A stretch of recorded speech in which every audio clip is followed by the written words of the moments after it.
Welcome to Old Path Ministries and our study through the book of Deuteronomy.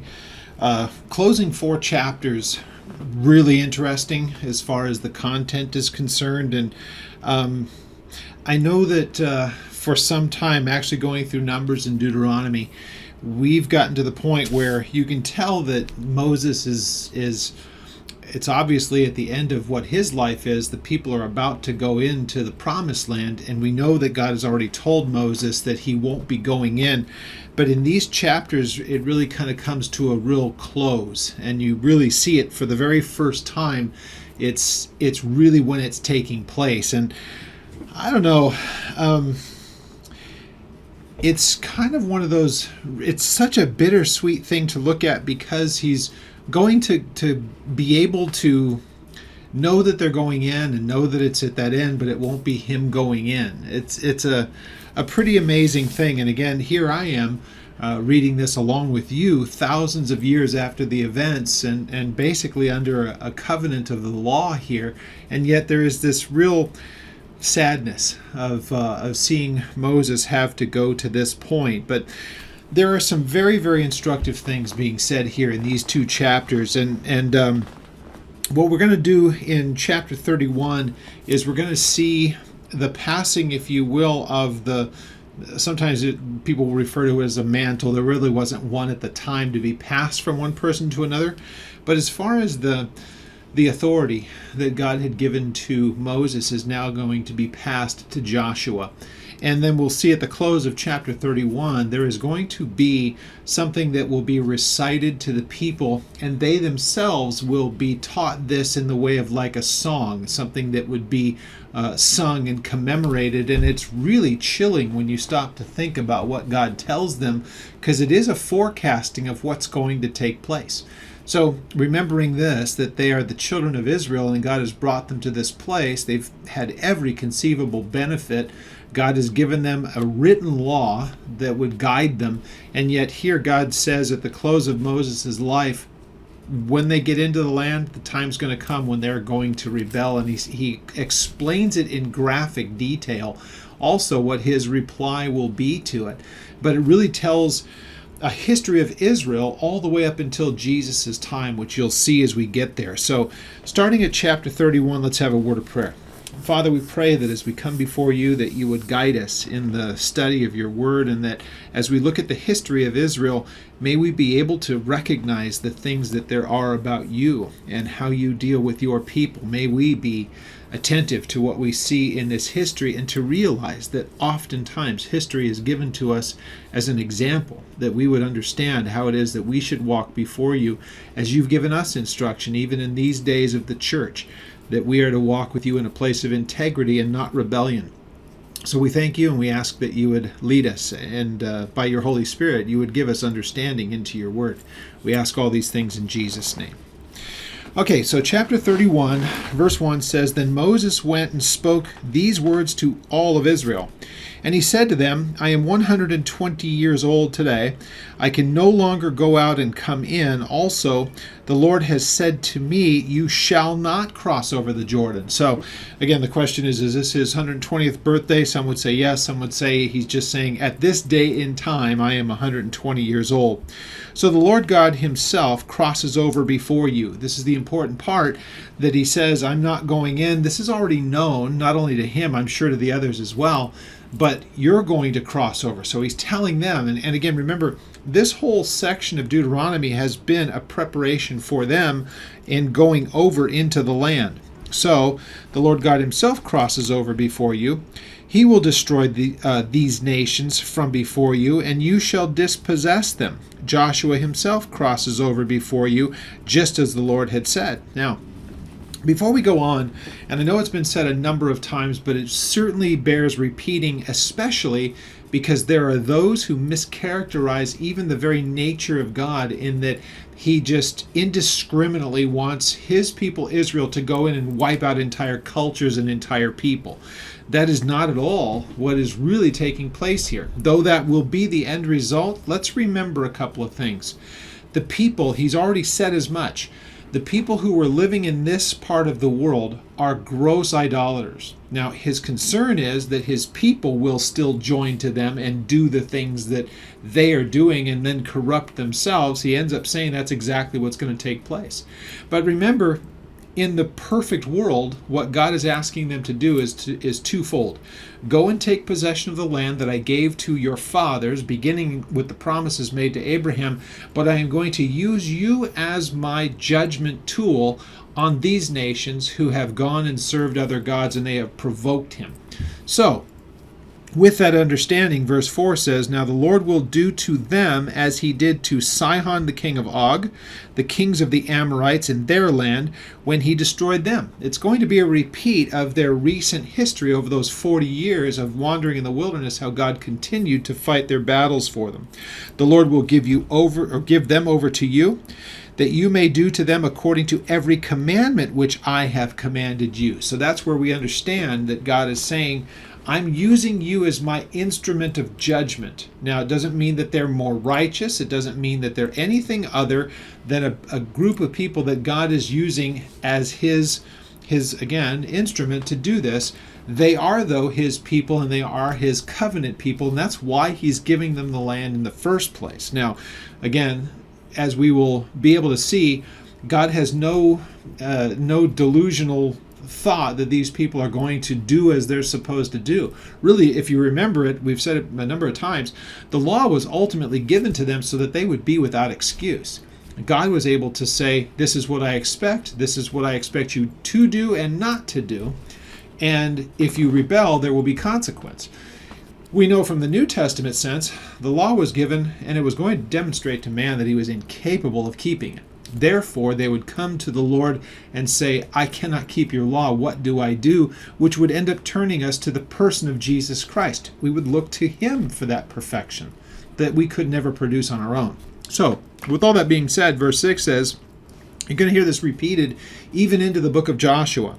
Now remember, this is Moses speaking to the children of Israel. Be strong and of good courage. Do not fear nor be afraid of them, for the Lord your God, he is the one who goes with you, and he will not leave you nor forsake you. Interesting words. We see that also in the book of Hebrews quoting this. So the Hebrews passage really kind of reinstitutes this exact thing, that God will never leave nor forsake his people. Now, in verse 7, so then Moses called Joshua. He's talked to the people. Moses then called Joshua and said to him in the sight of all Israel, be strong and of good courage. He repeats the same phrase, but he says it directly to Joshua, and it will be said again by God to Joshua in the first chapter when we get there in a couple of weeks. So Moses calls Joshua, says to him, just like he had said to Israel, says it in the sight of all them, then you be strong and of good courage, for you must go with this people to the land which the Lord has sworn to their fathers to give them, and you will cause them to inherit it. Then, and the Lord, he is the one who goes before you. He will be with you. He will not leave you nor forsake you. So do not fear nor be dismayed. So at this point, Moses is saying not only to Joshua, but also to the children of Israel, there is no reason for fear. Be courageous. The God who has brought you thus far will take you the rest of the way. Now, again, this is not something written to the church, though it does speak volumes about the nature of God, that when he makes a promise to do something, that he will bring it to completion. That's what the church should remember from this passage, that when God says this, be courageous. Take courage, because he will do exactly as he says that he will do. So we should be courageous in that understanding. So, in verse 9, so then Moses wrote this law and delivered it to the priests, the son of Levi, who bore the ark of the covenant of the Lord to all the elders and to all the elders of Israel. Now, this question of which book of the law it is. Is it the complete book of the law? Is it everything that God has given them as instruction? Or was that already partially in print and now here is the addition to that? There's all kinds of debate, but suffice to say this. By the time that it was all said and done, and by the time that Moses had passed on, everything that God had given to them in the way of verbal, written instruction was preserved, and they had it. Now that's why, again, this is so important, again, because there's a law, or a song rather, that's about to be taught to the people, and it's going to be able to tell them in a way in advance where God says, here's what's going to take place. And when it does take place, they'll be reminded of this law because God has told them in advance what they will do and what he will do. So let's move on and we'll get to that. Verse 10 says, "So Moses commanded them, saying, at the end of every 7 years, at the appointed time, in the year of release, at the Feast of Tabernacles." So on the 7th year, when everything was to revert back, remember the law had told them that if you've indentured yourself every 7 years, you're released from that indentured, servitude. And in this case, what you see here, at that same time, they were going to read all these parts of the law, these things that were said. Now, here's the reason why. "And when all Israel," verse 11, comes to appear before the Lord your God in the place that he chooses, you will read this law before all Israel in their hearing. Gather the people together, men and women and little ones, the stranger who is in your gates, that they may hear and that they may learn to fear the Lord your God and carefully observe all the words of this law, and that their children who have not known it may hear it and learn to fear the Lord your God as long as you live in the land which you cross over the Jordan to possess." Now, this is reminiscent of what we've already seen in chapter 6 in Deuteronomy, where it talks about teaching these things diligently to your children. But let's remember this. This is the first time that it is said that as a sacred assembly of the people, every 7 years at the Feast of Tabernacles, they are to read and to learn in the hearing of the people the law. Now, this would be something that would be going through the generations. Now, think about this. Boy, wouldn't this be great? This would be the equivalent of saying to an entire nation that you're going to read the entirety of, let's just say, the New Testament, if this was in a church setting. This to kind of give us a bit of an understanding. You would gather the people every 7 years, and of course they are expected around, throughout the entire year, they are still expected to know and to learn. They still have the feasts. They have all the offerings that will still need to be taking place. It's not as though they just check in with the Lord every 7 years. It's not the case. Individually, they're supposed to walk rightly before the Lord. As a congregation of the people, they were to gather every 7 years and read through the entirety of the law to whatever extent Moses is saying. Is it the things in the additions that are found in Deuteronomy, or is it the whole of the law? Interesting, because again, that would be quite the undertaking. Most importantly, though, it would be taught to the children in a consecutive way. It would always be going on. So imagine this: if you were born shortly after one of these 7-year cycles, by the time that you're 14 years old, you will have heard this and seen it as the entire congregation comes together at the Feast of Tabernacles, which was a reminder of their years of wandering in the wilderness. So think about that. All the things that they would read happens at a time when the people are gathered together, remembering how God brought them through in the wilderness and made provision for them. So every 7 years, these things are being repeated. And again, if we want to make a modern application to this, it is a good thing that the church is always reminded of just what God has done. Now, I don't know any church that actually gathers the people together at any kind of an interval and reads the entirety of the New Testament. But that is kind of the equivalent if we wanted to try to think, what would this look like if the church did something reminiscent of this? Now, again, this is why I believe that the church currently suffers so greatly, because of the hopping around and the skipping from book to book or from verse to verse with a lot of philosophy thrown in and a lot of anecdotal stories and, kind of loose interpreting of what's being said in the scripture, rather than a chapter by chapter, verse by verse exposition through it that we understand in its fullness. If the church was to do that as a whole, the church would be in a lot better shape currently, I believe. Instead, unfortunately, oftentimes messages are tailored more to pat people on the back and make it about them, when it should be about making it about the Lord and our obligation to walk rightly before Him. However, for a different time. Chapter 31, verse 14 says this. Then the Lord said to Moses, Behold, the days approach when you must die.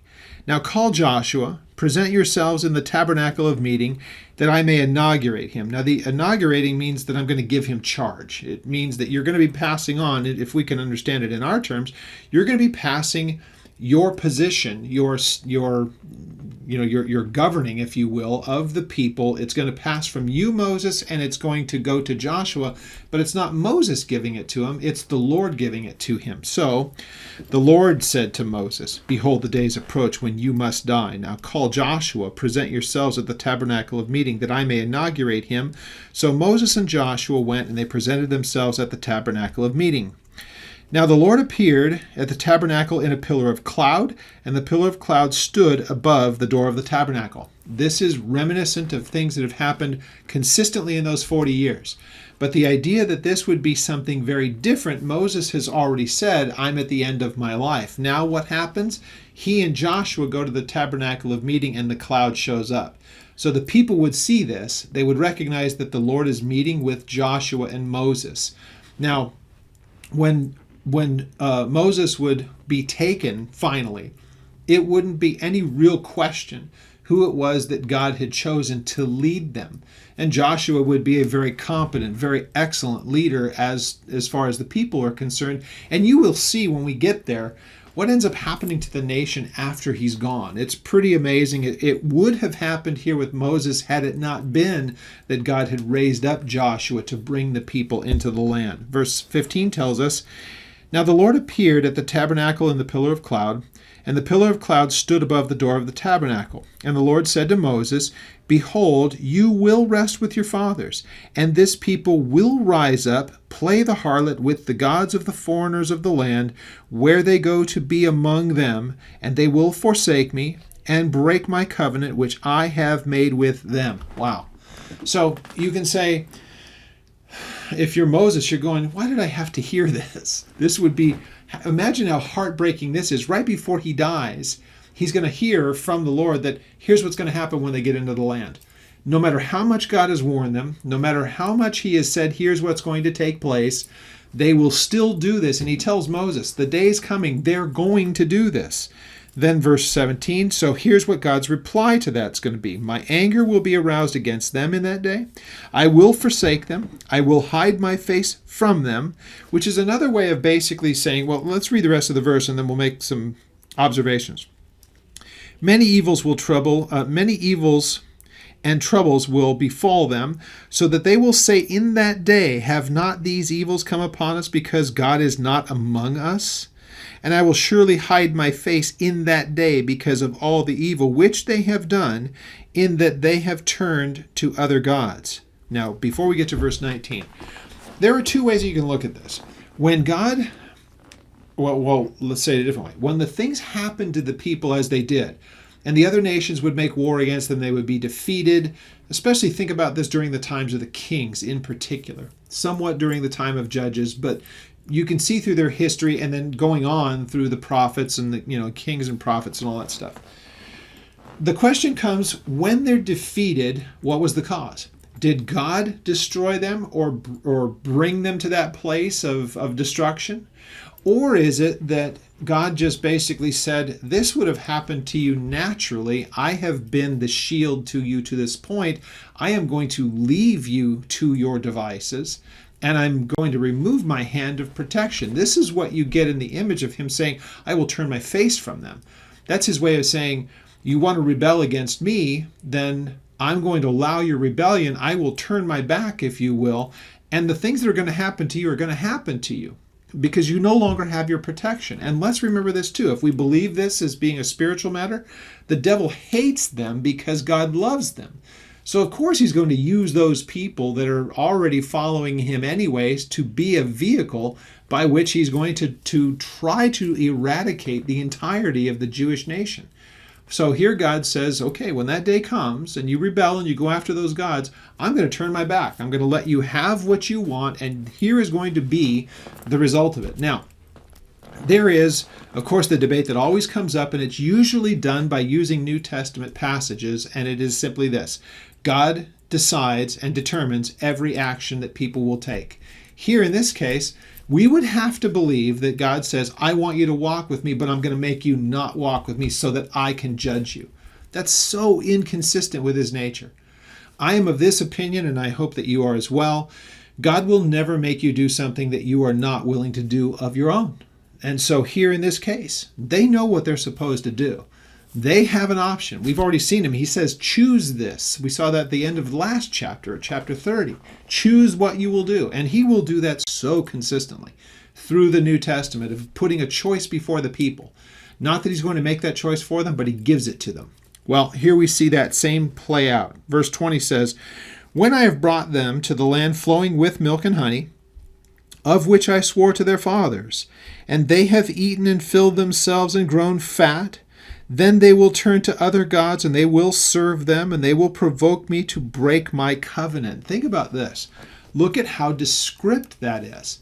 That's saying, here's exactly what's going to happen. So again, God speaks these things kind of in the prophetic sense. This is what will take place. Moses, you need to know this. But this is being said also in Joshua's ear as well. Verse 21 says this, then it will be, when many evils and troubles have come upon them, and that this song will testify against them as a witness, for it will not be forgotten in the mouths of their descendants, for I know the inclination of their behavior today, even before I have brought them into the land which I had sworn to give them. Pretty amazing. Now, here is the first time he says, I'm going to give you what is a song, something that would be repeated back or played to music. It seems when you read the contents of it, it's like, what kind of a song is this? But remember, it's given to them in song format, I guess you could say, so that it would be recited or sung. And it would be basically God saying, from this moment on, here is what you are going to have as a song before you, that when these things come to happen, you'll have this as a remembrance. And as you read it, now we're reading it, we're not singing it clearly. We wouldn't even know the melody to it or how it was supposed to be sung. It's totally irrelevant. It doesn't matter to us. To look back on it historically and to understand the content is the issue. So let's read on and we'll get to what that song is. It's in chapter 32. At verse 22 of chapter 31, we read this, therefore Moses wrote this song that same day, taught it to the children of Israel, and then he inaugurated Joshua, means he passed along the mantle to him, or to the leadership of the people. And he said, now be strong and of good courage, said it yet again to him, for you will bring the children of Israel into the land which I swore to them, and I will be with you. So he's charging him in the name of the Lord clearly. The interesting thing here is him being able to say, teach this to the people. Now again, I know it's not funny, but I'm just trying to imagine what it would be like if you're the children of Israel and you're about to go in, especially if you're one of those people that's really done right by the Lord and you've really followed and you've been one of the faithful people. To hear the things that we're about to read in chapter 32, imagine if you're hearing it for the first time. I can only just picture them looking at each other like, what in the world is this about? We're about to go into the land that flows with milk and honey. This incredible place God said he's going to go with us. He's told us to be courageous and all this wonderful stuff. And then this gets dropped on us, that this is what's going to happen in the generations going forward. And again, I'm chuckling. It's not funny. But I'm just trying to imagine what it must have looked like as the people would have looked at one another and thought, what is this? Well, verse 24. So it was when Moses had completed writing the words of the law in a book that that they were finished. So this would appear as though this is the culmination of all of the law put into a place, and it would be for them to remember. And then there is going to be this addition in chapter 32. Moses commanded the Levites who bore the Ark of the Covenant of the Lord, saying, take this book of the law, put it beside the Ark of the Covenant of the Lord your God, that it may be there as a witness against you. Against you. Interesting, right?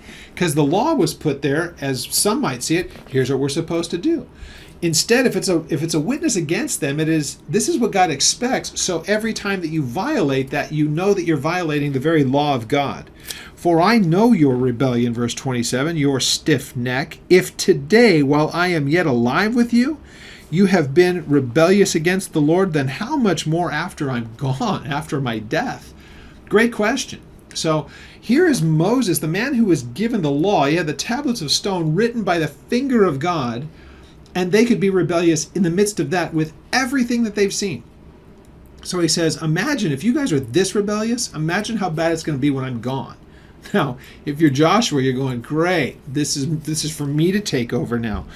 Verse 28 says, now gather to me the elders of your tribes and of your officers, that I may speak these words in their hearing, and call heaven and earth as a witness against them. For I know that after my death you will become utterly corrupt, and you will turn aside from the way which I have commanded you, and evil will befall you in the latter days, because you will do evil in the sight of the Lord to provoke him to anger through the work of your hands. Now, remember, God has just told him this, and we have only the details that have been given to us. My guess is that there was probably more that was said to them at this time when he and Joshua were hearing from the Lord. But he's just responding and saying, God's already told me what you guys are going to do, and now I'm telling you. And what's going to be interesting about this, by chapter 32, they're going to get a written, basically a detailed analysis of their future. Here's what's going to take place. So again, what does this do to the people as they hear it and as they read it? I'll say the last thing before we get to verse 30 and then into chapter 32. It is important, I believe, that since we have the Old Testament here, we're at the close of the law, the 5 books of Moses, or what is called the Pentateuch or the Torah. And then there were all these other writings that were added in after the fact, which was, the kings and the history that goes on, the prophets, all that stuff was in addition to it. So we have all of those 39 books here today in the 21st century. We have the 39 books of the Old Testament. They tell us so much about history. They tell us about the nature of God and how he interacts with his people. We have the poetry of like Psalms and of Proverbs and passages like those. But we have that whole book, and then we have the entirety of the New Testament as well. What that also tells us is, here's what God expects of us. Here's what it takes to be righteous before him. Points us to the person of Jesus, but there is also in it the promise that God will judge if there is rebellion. Mankind's just nature of humanity is rebellion. Jew, Gentile, doesn't matter. Mankind is going to be rebellious. God tells the children of Israel how he's going to deal with their rebellion. The New Testament adds in the entirety of humanity, and if it rebels against him, here is what awaits. To the people who have put their trust and faith in Jesus, none of that comes into play. We have escaped that wrath, is what's being taught. So you can see the kind of parallel that God is going to do what he's going to do, but he will give a warning first of all. Tell you what it is to be acceptable before him. And if you are going to be in a place of rejection and rebellion, here's what you can expect as the rest of your life and for eternity, in fact, especially when we think about it in the New Testament sense. Verse 30 tells us this. So Moses spoke in the hearing of the assembly of Israel the words of this song until they were ended. So God has given to Moses this thing that is referred to as a song, and it is to be remembered by them through the generations. Now, as I was reading through this, I was thinking about, if you're not familiar with the story of Josiah, and think about Hezekiah and King Hezekiah during the time of Isaiah. One of his sons is a man named Manasseh. And as we know the history of Manasseh, there were a lot of wicked kings, both in the northern tribes of Israel and the southern tribes of Judah. Manasseh is the worst of the worst. And one of his sons, Josiah, is one of the best. And, really, really had this heart for the Lord, not really even understanding what that meant because it was so unbelievably corrupt under Manasseh. It wasn't until they found a book of the law in the debris of the tabernacle, or the temple rather. They bring this book of the law and they say, what is this thing? And who's going to be able to tell us what it is? It's when they finally look through it and see what it says, and they realize this is why things are the way that they are, that Josiah calls for a time of repentance and mourning before the Lord and sackcloth and ashes, and they They reinstitute a right understanding of who God is in their corporate worship as a nation. I can't help but think that this chapter that we're about to read may very well have been part of that, what was read to him, and it caused this reaction, because he would have been living in a time when every warning that is given in what we're about to read was realized in them. And it was realized a number of times throughout their history. It was the up and down that we see of the nation. So, chapter 32, it has a number of breaks in it. Verses 1 to 4 is really kind of the opening, and it's the expression of God's greatness. So it's giving, if you will, a kind of an understanding about who is God and why would he be able to say such things and make such proclamations? Well, read on. He says in verse 1, "Give ear, O heavens, and I will speak, and hear, O earth, the words of my mouth. Let my teaching drop as the rain, and my speech distill as dew, as raindrops on the tender herb, and the showers on the grass. For I proclaim the name of the Lord." It means I cry aloud, the proclaiming. So he says, now give greatness or ascribe greatness to our God. It means to offer it up or to give to him. Now, those of you who've been around Calvary for years and years and years, this is a really old song in Maranatha music. Ascribe to the Lord, O mighty ones, ascribe to the Lord glory and strength. If you remember that song, if not, you can go back and listen to it. It's kind of a loose translation of this particular passage.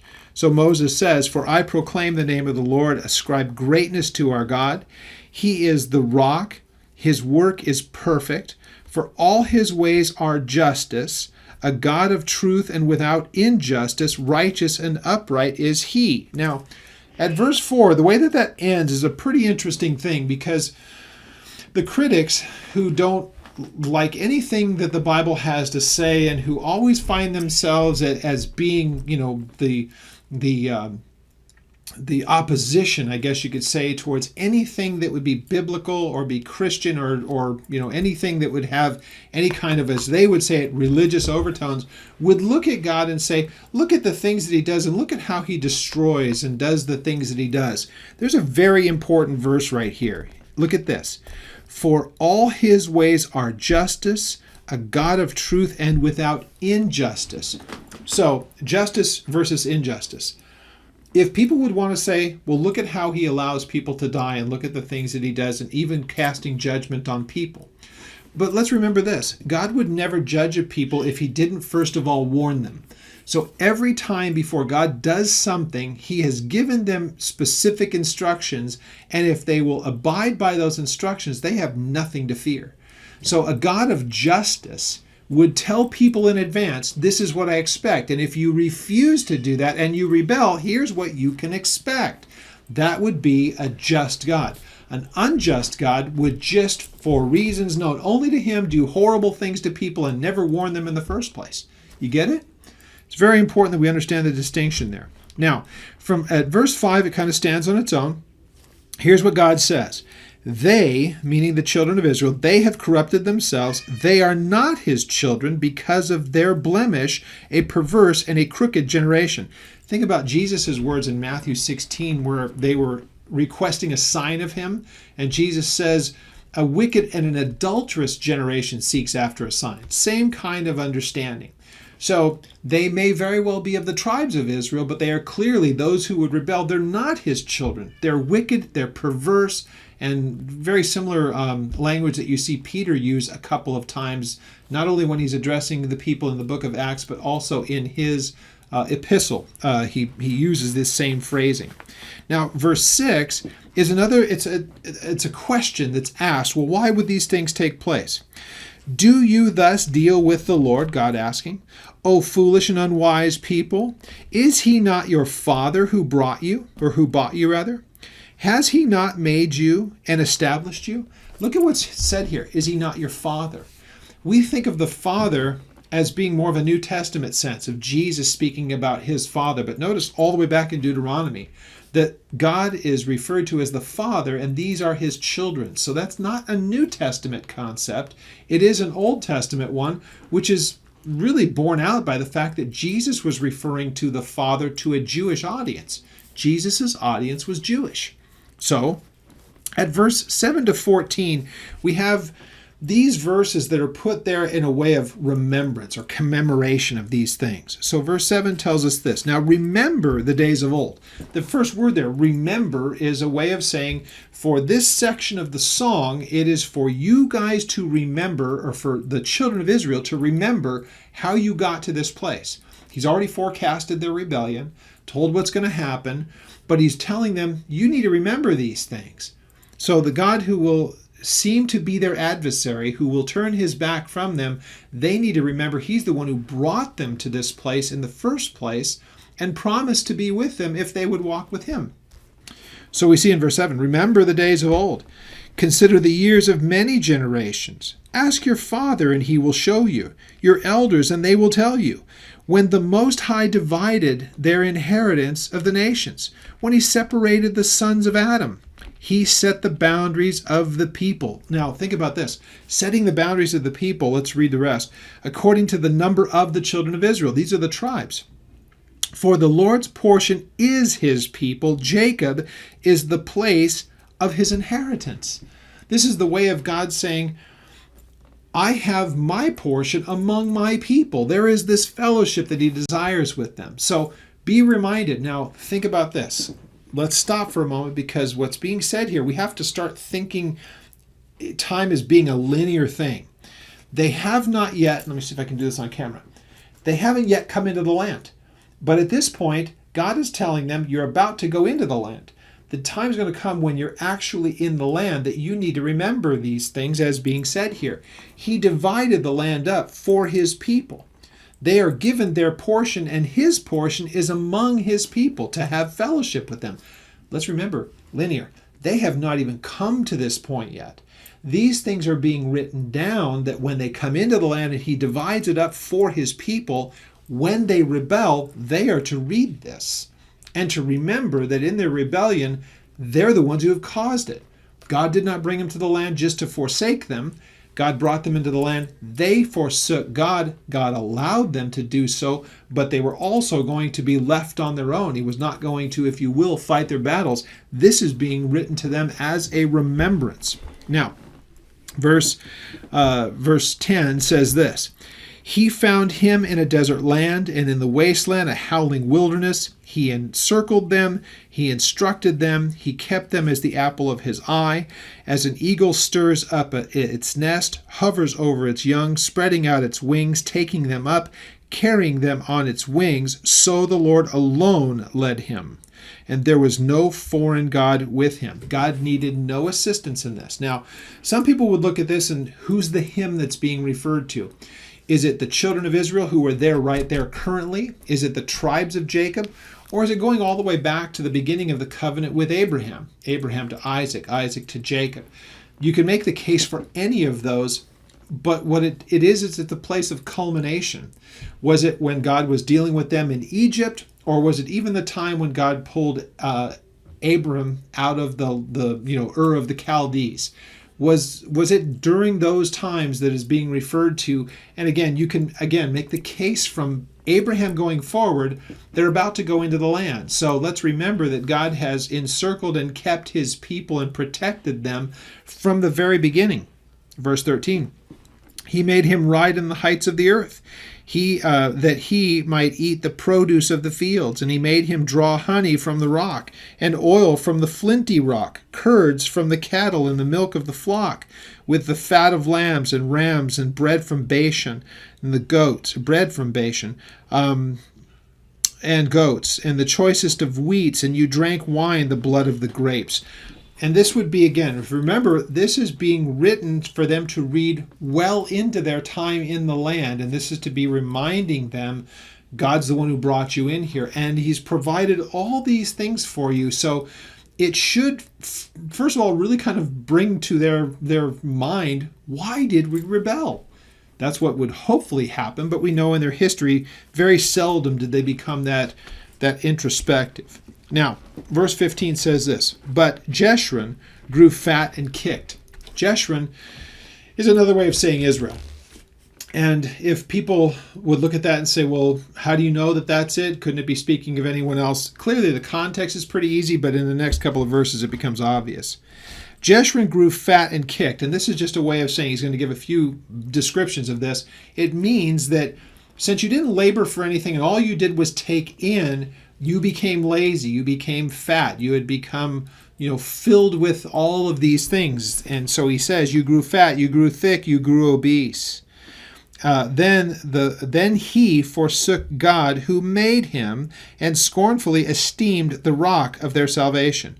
They provoked him to jealousy with foreign gods, with abominations they provoked him to anger. Think about this. Again, this song is being taught to them then.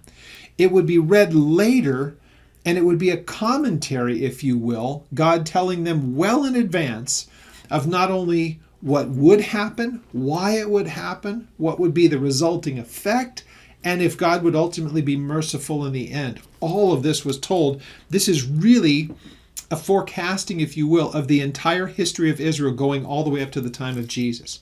Pretty amazing when you stop to think about it. So, verse 17 says, they sacrificed to demons and not to God.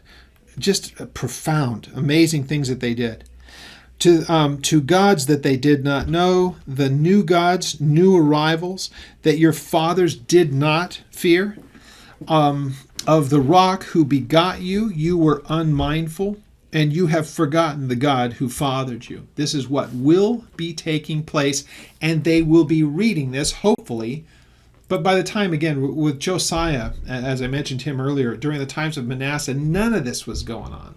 It was so devoid of it. And there are those times in their history when it had gotten to the point where they had totally forgot. They weren't even mindful of him. It wasn't even coming into their thought of who he was. Now, as a nation, were there people walking rightly before him? Sure, there were. There were prophets at the time, even of Manasseh. But they were so few in number, and the people tend to follow the leadership. Verse 19 says this, continuing on with the things that will become, that became of the children of Israel. So you can say, if it's at the time of writing of this, Moses is able to say, these are the things that will become. The people who would read this in the midst of them hundreds of years down the road would say, these are the things that are currently with us and that will continue on until we get it together. Verse 19. And when the Lord saw it, he spurned them because of the provocation of his sons and his daughters. And he said, I will hide my face from them, and I will see what their end will be. And they will see what the end will be. For they are a perverse generation, children in whom there is no faith. Interesting phrase. We think of faith as being a New Testament sense, right? We think of the just will walk by faith. You find the word faith quite often in the Old Testament, and really we can even say another way of saying faith is trust. But it's trust in who and for what reason. Faith may not be something we can put our hands on, but we believe the promises because the person making the promises is worthy of our trust. You get it? So at verse 21, we read this.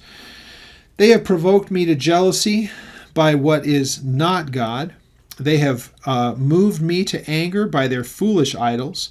But I will provoke them to jealousy by those who are not a nation. I will move them to anger by a foolish nation. So there's a lot going on here. Some would see this as maybe even forecasting all the way to the time of the Gentiles, when God begins to reach them. Is that the nation that's being spoken of here? Hard to say. Is it speaking, since it is the children of Israel during this time, before even Jesus comes around? Is it speaking of the nations that would seemingly be prosperous, the ones that they would go after their gods because somehow, some way, they find what they have is better than what God has given to them? And yet there are nothing in these idols of any kind of power. So how is it that they would be jealous, if you will, or envious of those nations who don't even have a God? There is no God there. There are just idols. Again, it's hard to understand what really went into their thinking of this. Verse 22 says this, For a fire is kindled in my anger, and shall burn to the lowest of hell. It shall consume the earth with her increase, and set on fire the foundation of the mountains. I will heap disaster upon them, and I will spend my arrows on them. They shall be wasted with hunger, devoured by pestilence and bitter destruction.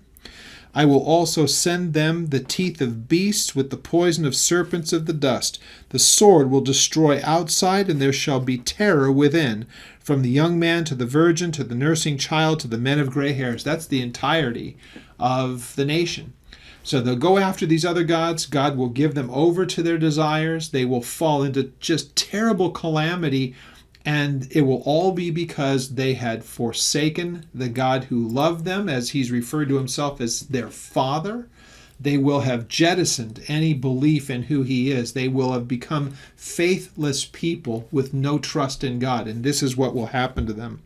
Verse 26 says this, I would have said, I'll dash them into pieces, and I will make a memory of them to cease from among men. So God said this, if not for, first of all, promises that were made that were everlasting, God would have said, I'm just going to let them be utterly destroyed. But here's the problem, verse 27. And again, it's using just English that we would understand. Do I ever think that God is afraid of anything or fearful? No. That's not what's supposed to be meant by the fear.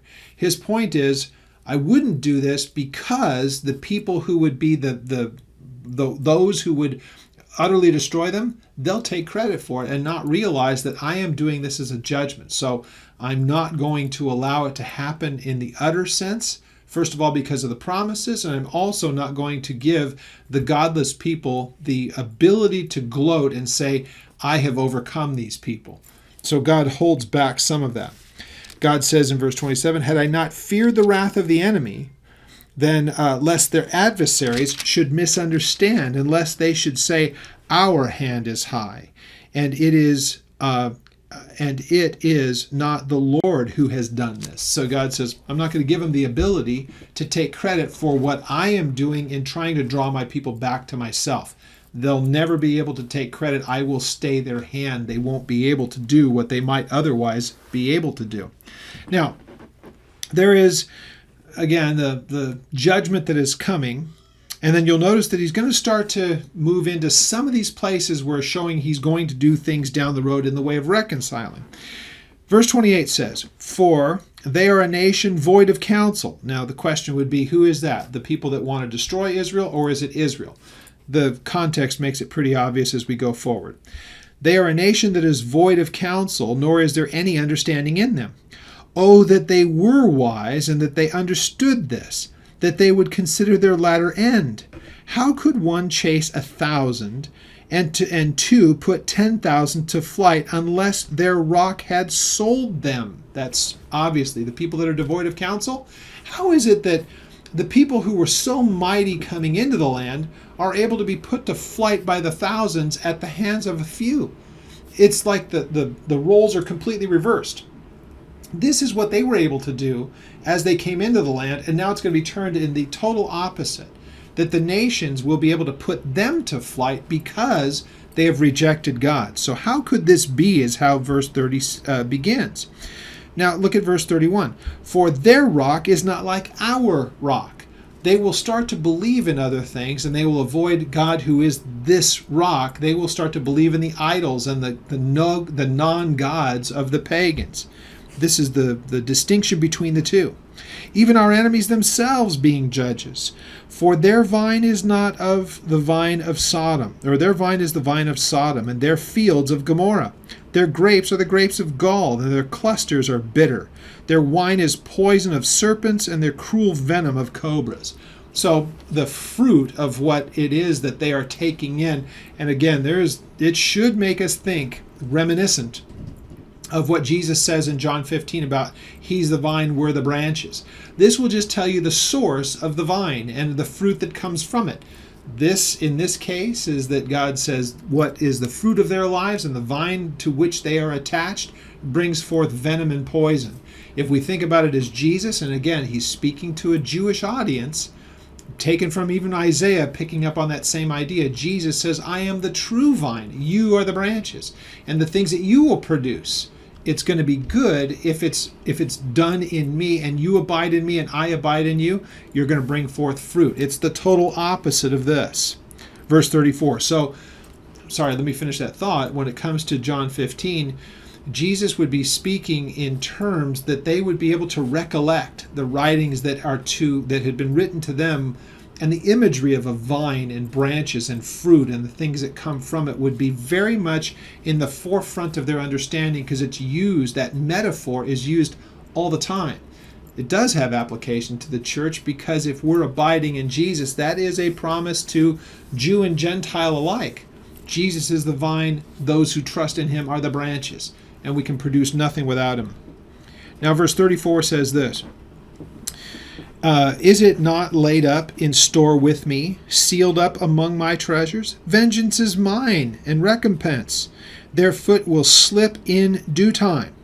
For the day of their calamity is at hand, and the things to come hasten upon them. Now, this is, again, let's make sure we do a quick reset here.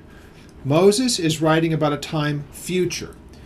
And he's doing so as a way of putting in record God saying, Moses, as you're about to go away, teach this song to the people, that they will sing it through the generations, especially those who would be in the midst of these calamities. They will see that God told them that this would happen, and it would give them a way back. Verse 36 says, for the Lord will judge his people. He will have compassion on his servants.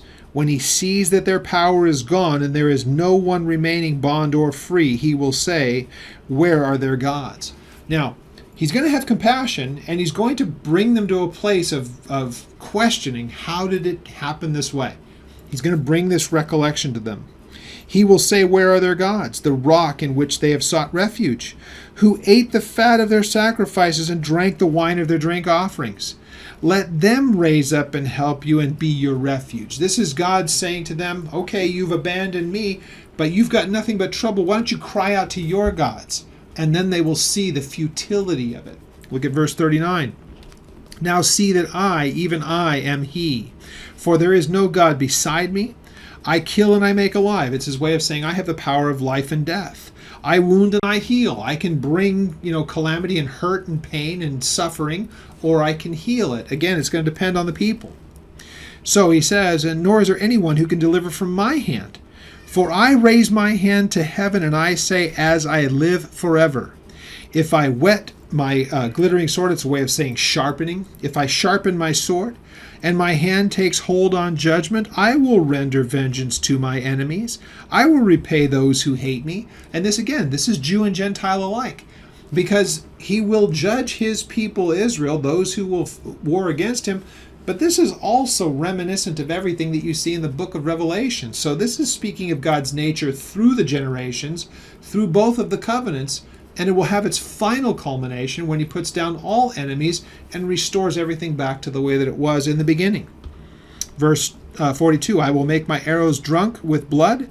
My sword will devour flesh with the blood of the slain of the captives and the heads of the leaders of the enemy. Rejoice, O Gentiles, with his people. What an amazing statement at the end of this. The time will come when even the Gentiles will be able to rejoice at what God has done. Now, if we think of it in the New Testament sense, most of the church is Gentile nowadays and has been all along. Are we not able to rejoice as Gentiles, for those of us who are, to look back at what God has done in Israel through the generations, that he did not utterly destroy them and that there was always a remnant? Are we not thankful that he has now brought them back into the land? And now we can see things starting to ramp up, I believe, in our world around us. We're just awaiting the day when God is finally done with all things as we understand them, and he begins this whole process of really kind of closing out human history as we understand it. So we as the Gentiles, we are to rejoice with his people. For he will avenge the blood of his servants. He will render vengeance to his adversaries. He will provide atonement for his land and for his people. Wow. The land and the people as being two aspects of the same. Israel is a covenant people, has been since the promise to Abraham. Also, the promise of the land was to Abraham, now being realized in the people that are about to go in and inhabit it. But these very same people were displaced from the land for 1900 years, and yet God has now brought them back, miraculously, I would add. And I, as a Gentile, I am rejoicing in it. I'm rejoicing that he has preserved his people through the generations, the remnant that is there, And now he's brought them back, and they will ultimately turn to him, and it will come at a time of great adversity yet again. But the promises that are in this, that can be read even to this day to see what he has done historically and know even going forward. Now, we are going to end here because I want to take verses 44 through 47 and incorporate them into chapter 33. I'm sorry, it's verses 44 through verse 52.